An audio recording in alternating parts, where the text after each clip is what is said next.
What's one family saying or phrase you heard growing up that still sticks with you? You don't ever expect the people closest to you to be the ones to cut deepest, especially not without warning, not without a conversation, not without at least looking you in the eye. But that's exactly how I found out I wasn't invited to my brother's wedding through a phone call from my mother, her voice tight and trembling, trying to spin something polite out of a gut punch she didn't see coming either. It was a Thursday mid-morning. I was in the middle of reviewing Q3 reports when the call came in. She said Jason had decided it would be simpler if I didn't come. No explanation. No confrontation. Just a decision he made with his fiancée, Melanie, and apparently everyone else agreed, except no one had the guts to tell me to my face. Now, I'm not the kind of woman who cries easily, especially not over my brother. We've never been close in that fairy tale sibling way people like to post about online, and we've had our share of messy fights, doors slammed, words we couldn't take back, but I always assumed that deep down, no matter how ugly things got, we were still tethered by blood and that invisible rope called family. Turns out, I'd mistaken habit for loyalty and silence for peace. When I asked my mother why he thought I was such a threat to his big day, she hesitated just long enough to twist the knife. She said Jason told them I was too toxic to be around, that I'd caused drama, that he didn't trust me not to make the wedding about me.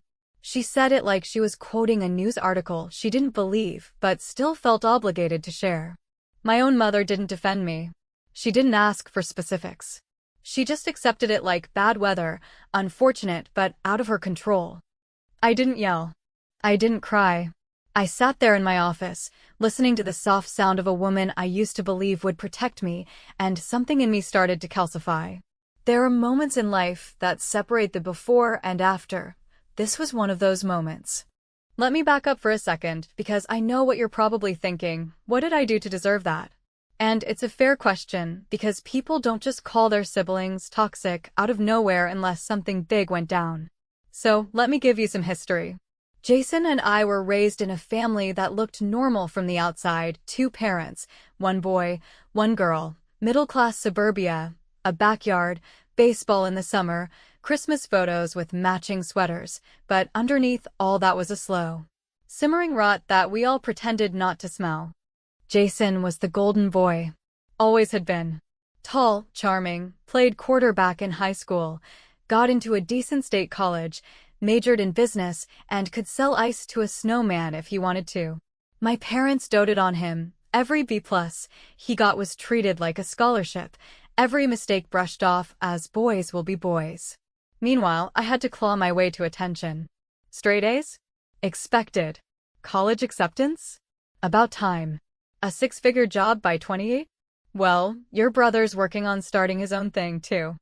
And when he did, when Jason finally convinced Dad to co-sign a loan to start that damn logistics company, who did he call to help him get it off the ground? Me. He didn't say it outright, of course. He said I was good with numbers and needed someone to keep him in line.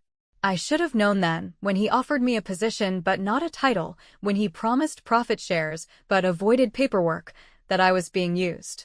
But I did it anyway. I thought, he's my brother. This is what you do for family. I was the silent partner behind every expansion, every audit passed, every payroll met. Still, I swallowed my pride and stayed in the background. I let him take the credit. I let him be the face of it all, because deep down I hoped that maybe, just maybe, if I showed him I was valuable enough, useful enough, he'd finally treat me like an equal, like a sister, not a convenience. But nothing I did was ever enough. And when I pushed back, when I asked for more clarity on finances, when I questioned some of his spending, suddenly I was difficult. I was bitter. And now toxic. So sitting there, holding the phone to my ear while my mother justified why I wasn't welcome at my only brother's wedding, I felt the years crash down on me. It wasn't about one incident. It wasn't about the wedding. It was about a pattern, one I had tolerated for too long. She asked me if I was okay. That was the kicker. She asked in that hesitant, sugar-coated way mothers do when they know you're about to unravel, but don't want to be the one holding the thread. I told her I had a meeting and hung up. Then I sat in silence, the kind that hums loud in your ears and doesn't go away for hours. That night, I didn't drink, didn't cry, didn't vent to anyone. I opened my laptop, logged into the company systems, and started looking at account permissions. Jason might be the CEO on paper, but I was still the one who set up every financial structure. I had access to everything: health insurance enrollment, corporate credit accounts, payroll files, vendor contracts. And slowly, methodically, I began to remind myself just how much power I had allowed him to forget I had. But I wasn't planning revenge. Not yet. This wasn't about pettiness. This was about clarity, a final reckoning. Because if I was too toxic for a wedding, maybe I was too toxic to keep floating his entire lifestyle. Maybe I was too toxic to let him pretend I didn't matter. And if he wanted a life without me in it, I could give him exactly that. But with consequences. Permanent ones. And I'd make sure he felt every inch of the void he thought would be so easy to create. The real question wasn't whether I was toxic. It was whether he had any idea how clean things had been running, only because I was there in the background, holding it all together. And the minute I let go, everything would start to fall. He just didn't know it yet. But he would. There's a very specific kind of silence that comes after betrayal. It's not the peaceful, meditative quiet that people talk about in self-help books or yoga retreats. It's the sharp, vibrating emptiness of something that used to be full and meaningful, now sitting cold and hollow. And when I woke up the morning after my mother's call, it was that silence that greeted me before the coffee had even finished brewing, before my inbox had even begun its usual flood of contracts and status updates. It wasn't sadness I felt, not really, and it wasn't rage either, at least not the wild, explosive kind people scream into pillows or punch drywall over. What I felt was colder, slower, more calculating, like a glacier that had been cracking quietly underfoot for years and had finally decided to let go and slide. As I sat at my kitchen table, spooning half-stale oatmeal into my mouth and staring at the login screen of the Reynolds Freight and Logistics Management portal, it struck me just how easy it would be, frighteningly easy, actually, to dismantle the entire web of infrastructure Jason relied on without so much as touching a brick. I wasn't some bitter sister looking to ruin a party. I was the silent engine that made sure the business our parents bragged about to neighbors and Facebook friends actually functioned without exploding. Jason, for all his charm and bluster, couldn't code his way into a Google Doc, let alone track vendor payments or reconcile quarterly tax obligations. That was me. That had always been me. And yet, somehow, I was too toxic to be seen in a family photo at his wedding? Fine. Jason had always acted like the company was his baby, his empire, his hustle, his name on the signage and his face on every brochure, but in truth, every tax filing, every employee benefits plan, every relationship with the banks and suppliers, every line item that made or broke a margin, that was me and no one else. He never paid attention to the systems because he didn't have to. He trusted me to care. That was his biggest mistake. Because once you convince someone they're invisible, you forget they still have a shadow, and mine was about to stretch long and cold across every single thing he thought he built. I started with the insurance. That's where people feel it first, not because they notice anything right away, but because the system notices for them. Jason had been covered under the corporate PPO plan since the day we opened our second office, and while he always took the liberty of choosing the highest tier coverage with the lowest deductible, he never once attended a renewal meeting or read a single policy document. I logged in, navigated to the admin dashboard, and simply removed him from the enrollment. It was a few keystrokes, a simple digital formality, but I knew within 72 hours he'd get the automated notice in his inbox that coverage had ended, effective immediately. And the first time he went to fill a prescription or book a specialist appointment, there would be that quiet, inconvenient surprise, the kind that doesn't scream sabotage, but whispers incompetence. Next came the corporate credit line, which was a little trickier but well within reach. Since I handled most of the financial approvals, the primary bank, which, ironically, Jason liked to call his guy because he once shook the manager's hand at a Chamber of Commerce lunch, was used to seeing my authorization on any significant changes. I drafted a temporary freeze order citing security review, A phrase vague enough to sound legitimate, but ominous enough to cause delays, and flagged all outgoing expense reports tied to his corporate card. Within an hour, every payment he tried to make, gas, catering, whatever last-minute wedding nonsense he had outsourced to our company account, would trigger a fraud alert or get flat-out declined. And no, I didn't feel a shred of guilt. Because if you want to call someone toxic, you better be ready to breathe clean air on your own, and from what I knew of Jason, he'd choke the minute someone asked him to pay out of pocket. The calls started around 4 in the afternoon. First, it was one of the junior account managers who worked under me, asking why a vendor couldn't reach Jason for payment on an urgent shipment. I told her to redirect all issues to my office for now and hung up before she could ask more. Then came the call from Mom, not a voice call, no, just a long, rambling text that made less sense the more I read it. She said something about not escalating things, about how weddings are emotional, and how Jason was probably just under stress. As if slandering your sibling to your entire family and ghosting them over your marriage ceremony was the same as forgetting to RSVP. I didn't reply. Not because I didn't have words, but because anything I sent back in that moment would have been the kind of truth she wasn't ready to see. I'd learned long ago that with our family, the truth had to be dressed up in silence if you wanted anyone to hear it. But it was the voicemail from Dad that truly stuck in my gut. I didn't answer when he called. I was in the middle of reviewing the employee benefit audit I'd requested a month earlier, but I saw his name pop up and felt a knot tighten in my chest. We weren't close. Not in any warm, fuzzy way.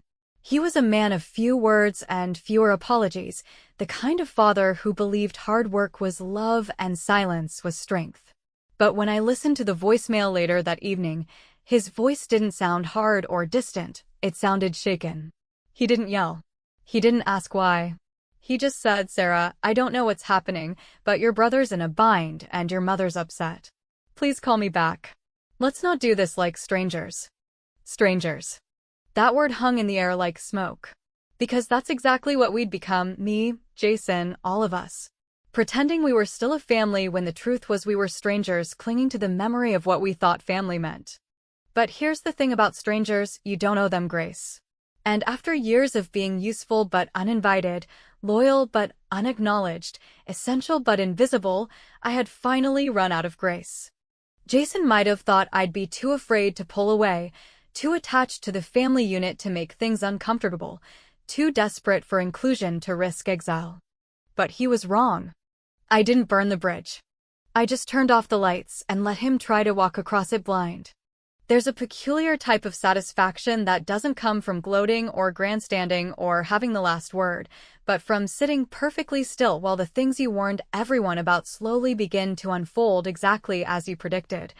Like dominoes tipping in precise rhythm, and no one can say you pushed them, because you didn't. You just stopped catching them when they fell. That was the energy I carried with me the day Jason got married.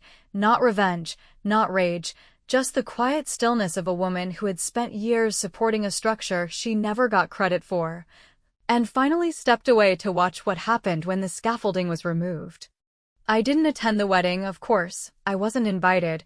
Not even as an afterthought, not even to keep up appearances, but I knew where it would be, had seen the venue listed in the corporate reimbursement filings, had noted the florist's inflated invoice and the catering contract tucked discreetly under promotional events, and even the live band retainer cleverly categorized under employee morale.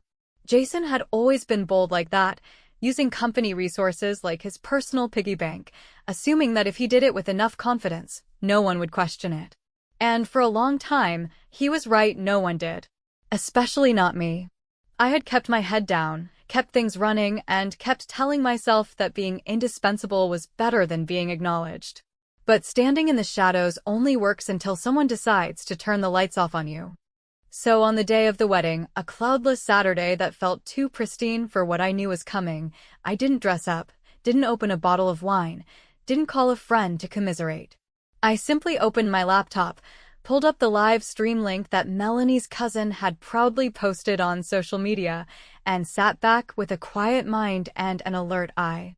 From the outside, everything looked picture perfect. The rustic barn venue with the fairy lights, the rows of white chairs, The bridesmaids in blush silk, the groomsmen laughing too loudly at jokes not meant to be funny, all of it carefully curated for the camera. But if you looked closely, you could already see the cracks. Around the time guests were supposed to begin arriving, I noticed a delay, nothing dramatic at first, just a slow trickle of people instead of the usual enthusiastic bustle, and then whispers starting to spread between rows. The floral arch was only half finished, and someone was on their knees by the side door, frantically fiddling with an extension cord that clearly wasn't working. The DJ, who was supposed to have arrived hours earlier according to the invoice I'd flagged, was missing entirely, and someone, probably a groomsman or the panicking event coordinator, was trying to play a Spotify playlist from their phone into a borrowed speaker that crackled every time someone spoke too close to it. It was all small things, individually forgettable, but collectively damning when you understood how weddings are timed like clockwork, especially ones this expensive. It turned out, unsurprisingly, that several vendors had not received final payment confirmations. The catering company, according to one flustered Facebook comment I saw before it was deleted, had refused to serve anything until the balance was paid. The florist had dropped off what they'd prepped, but left the final installment of arrangements in their van, waiting for an authorization that would never come. Jason, in all his short-sighted arrogance, had likely assumed the company card would just keep functioning, that the expenses would clear like they always had. But corporate credit lines, when frozen, don't care about weddings or tuxedos or whether your mother is crying in the back row. They simply decline. Over and over again. And in the absence of payment, people walk. I wasn't trying to ruin his day. I want to be very clear about that. I didn't hack the stream. I didn't call the vendors to interfere. I didn't show up or cause a scene or even comment on anything publicly.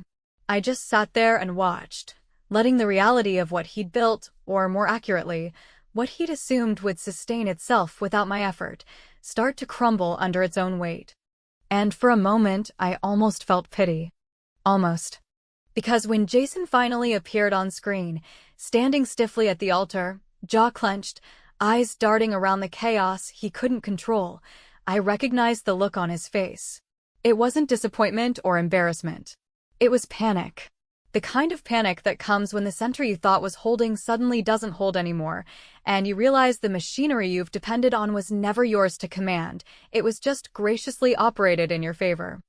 A few hours later, after the ceremony had somehow scraped itself together with lukewarm catering and an off-tempo playlist that skipped twice during their vows, I received an email from Melanie.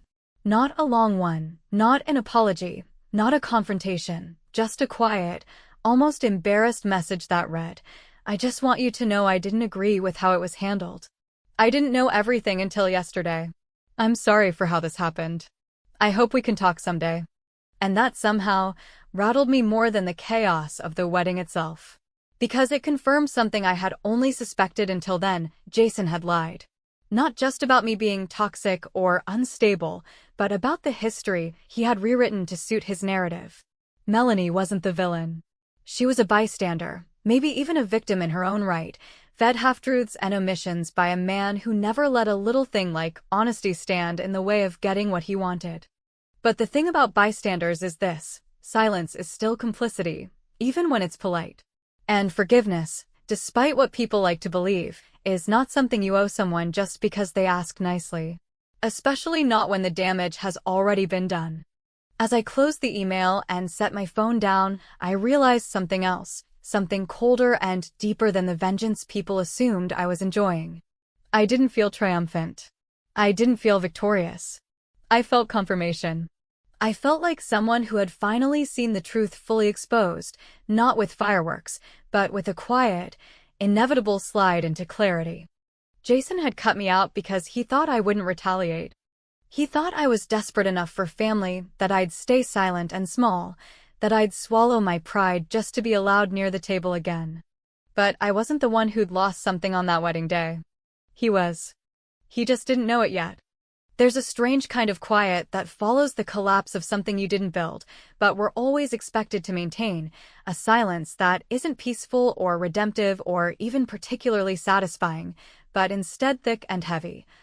Like walking through a house that used to be full of life, but now only echoes back the things no one was brave enough to say while it still stood.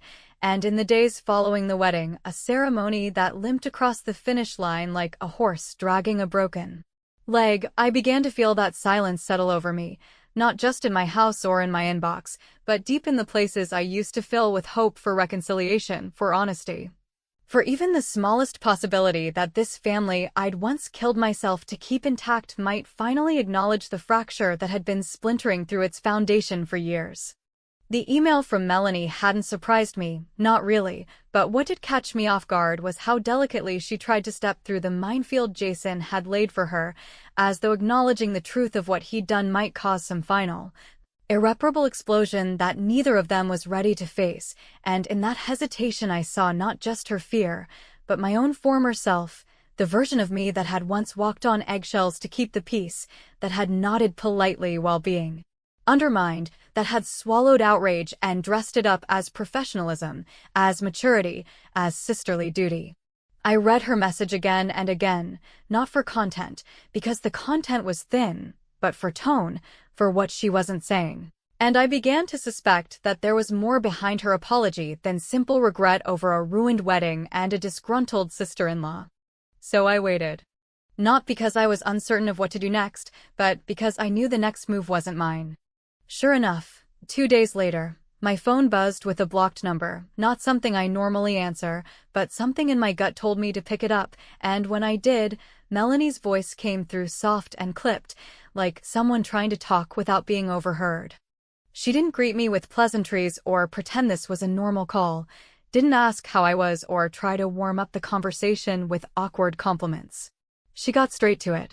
She told me that she knew Jason had said things about me, things she hadn't questioned at the time because, frankly, she'd had no reason not to believe them, and because Jason had always seemed so certain, so composed, so sure of his own version of the truth that it never occurred to her to dig deeper. She said it wasn't until the last month, the last few weeks leading up to the wedding, specifically, that she started to see the edges unravel, when things stopped making sense and Jason began acting not just dismissive, but nervous, as if he were constantly waiting for something to catch up to him. And then she said the part one hadn't expected. She told me about the story. Apparently, sometime during their engagement, maybe 6 or 8 months ago, Jason had told her a version of events I recognized immediately but barely remembered anymore, because it had happened so long ago, and I had buried it under layers of resentment and survival. He had told her that I had once sabotaged a major business deal out of spite, that I'd cost the company tens of thousands of dollars by sending the wrong numbers to a vendor and then tried to cover it up by blaming an intern. He had told her that my pride had nearly destroyed the business and that only his quick thinking had saved everything, that I'd nearly tanked us both out of selfishness, and that ever since then, he had kept me around out of family loyalty. Not because I was competent or necessary. As she spoke, her voice shaking slightly, I could feel the old heat rising in my throat, not because the lie was clever, but because it was so close to a truth that no longer had anyone to defend it except me. The real story, the one he'd twisted into something convenient, was that we had nearly lost a major client due to his failure to follow up on a shipment clause, and I had spent 2 sleepless nights combing through paperwork, speaking directly to attorneys, and finally salvaging the deal by throwing in a free quarter of premium service that I paid for out of my own commission. The intern he blamed? That was a girl he'd tried to flirt with, who rejected him and was let go a week later for performance issues, even though her reports were cleaner than his. I had defended her, taken the heat for the delay, and he had never, not once, corrected the narrative inside the office. I had chalked it up to ego, to insecurity, to him not being able to handle a younger sister who outshone him in every measurable metric. But now, hearing that he'd turned that moment into a foundational lie about my character to his future wife, I understood something deeper. This wasn't about a single incident. It was about rewriting the entire story of us. And that's what broke me.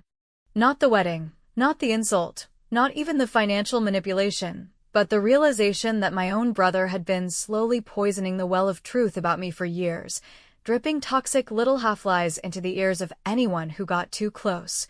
painting himself as the noble martyr to my cold ambition, the long-suffering brother who kept giving his ungrateful sister chances she didn't deserve. I was no longer a person to him. I was a narrative device, a convenient villain he could use to explain away his own shortcomings. Melanie asked if I wanted to meet. She said she didn't expect forgiveness, only understanding, and that she wanted to be honest with me before things went further, whatever that meant. I told her I'd think about it.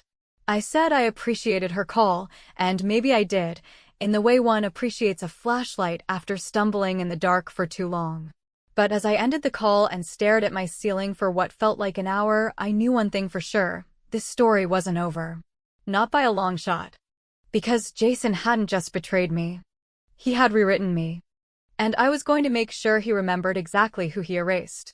It's an interesting thing. The moment you stop seeking validation from people who have never truly seen you, who've only ever acknowledged the version of you that suited their comfort or reinforced their chosen narrative, it doesn't feel triumphant or even particularly liberating in the beginning, but more like walking through a house that used to be yours, now emptied of all familiar furniture, where you know every creak in the floorboards, but nothing inside belongs to you anymore.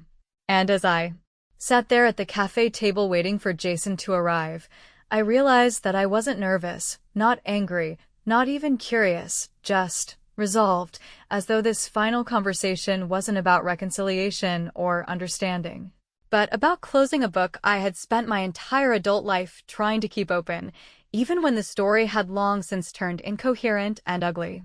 He showed up 20 minutes late, which was exactly the kind of passive-aggressive power play I expected from him, the type of lateness that says, "I'm still in control," as if his arrival could set the tone. As if he hadn't already burned every bridge between us down to ash and pretended he was the one walking away dignified.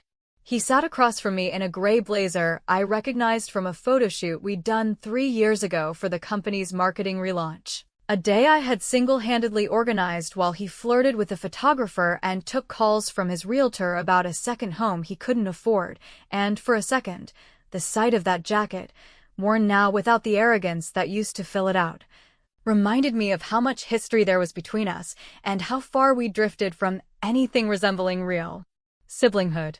He didn't start with an apology, which again was expected. He started with that practiced half-smile of his, the one he used in interviews and tense shareholder meetings, the kind that was supposed to disarm but had always, to me, looked like a man hiding behind charm because the truth scared him too much to face it directly.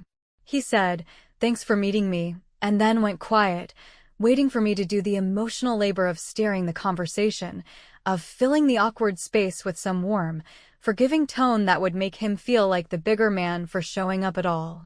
I said nothing. He cleared his throat, leaned forward slightly, and told me he didn't mean for things to escalate the way they did, that family stuff is always messy, and that maybe we both overreacted.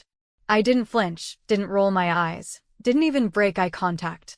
I let the silence stretch until it became uncomfortable, until his gaze faltered and his shoulders sank just slightly, like a man who suddenly realized he'd misjudged the audience.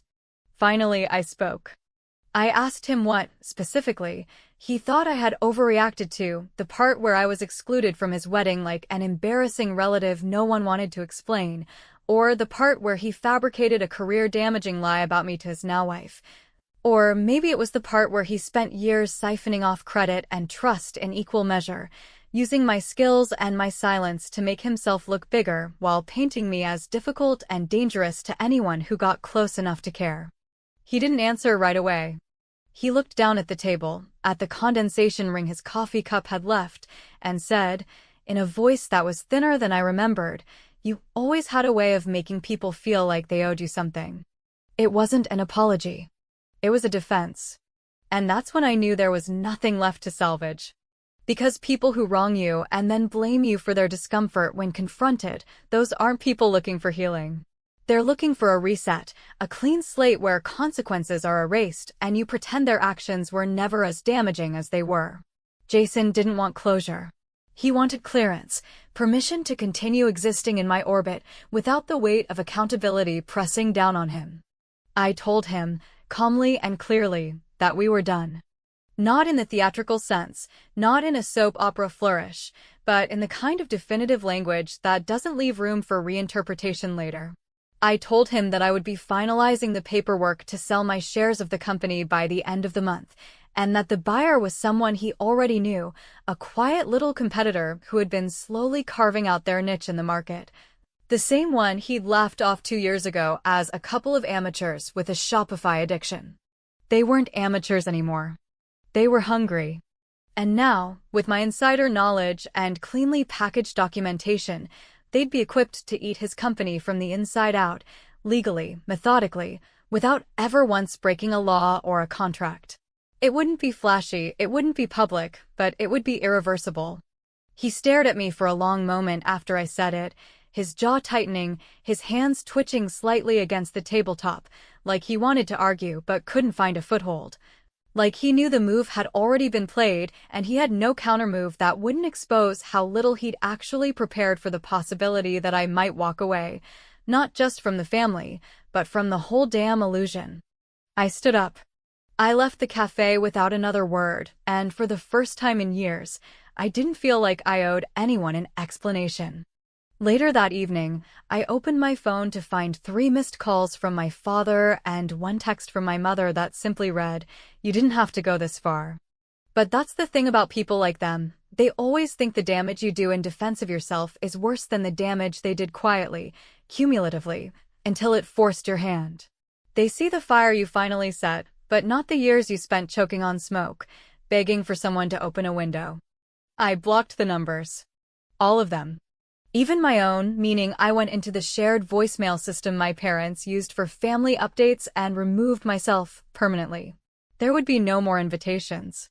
No more guilt-soaked check-ins. No more pretending we were all still playing on the same team when I'd been traded out long ago without being told. I don't know what Jason tells people now. Maybe he still calls me toxic.